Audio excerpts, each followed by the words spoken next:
नमस्कार। कल आपने कुछ फिल्मी प्रार्थनाएं एंजॉय करी होंगी। इसी चर्चा को आगे बढ़ाते हैं। जब हम पॉजिटिव वाइब्रेशंस की बात करते हैं तो प्रार्थना में भी पॉजिटिव शब्दों से सरावर होना चाहिए। प्रार्थना में सकारात्मक शब्द होने चाहिए, जैसे हे प्रभु, आप तेज पुंज हैं, आप बुद्धि के सागर हैं, मुझे भी तेज से परिपूरित कीजिए, बुद्धि उड़ेल दीजिए, शक्ति से अंग अंग भर दीजिए। प्रार्थना एक प्रकार का सुव्यवस्थित आध्यात्मिक व्यायाम है जिससे मनुष्य का मनोबल सुदृढ़ होता है, आत्मविश्वास, आत्मश्रद्धा, इच्छा शक्ति विकसित होती है, मन स्वच्छ व पूर्ण पवित्र हो जाता है।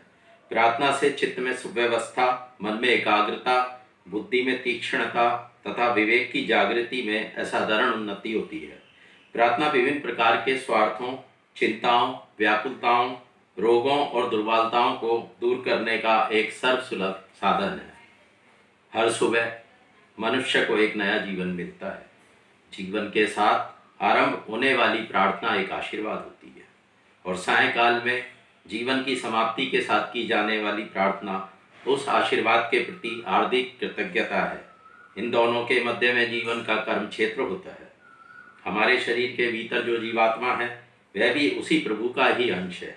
प्रार्थना से मनुष्य इसी आंतरिक शक्ति केंद्र की ओर उन्मुख होता है जो मन में किसी गुप्त सामर्थ्य के भंडार को यकायक खोल देता है, और शरीर के अणु अणु अद्भुत बल का संचार होता है।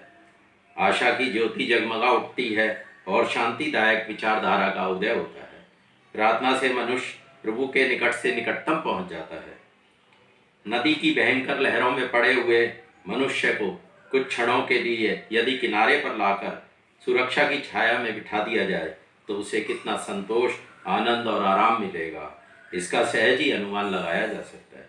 ठीक इसी तरह संसार सागर की दौड़ भाग संघर्षों से विरत हो मनुष्य कुछ क्षणों के लिए प्रार्थना के द्वीप पर असीम आनंद प्रभु की छत्र छाया में बैठकर उसकी अनुभूति करे तो वह सहज ही जीवन की क्लांति से दूर होकर अधिक सक्षम हो जाए और अपने कर्तव्यों को भलीभांति पूरा कर सकता है।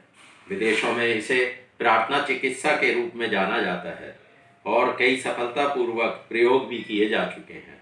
अतः अपनी दिनचर्या में प्रार्थना को शामिल कर जीवन का आनंद उठाएं। धन्यवाद।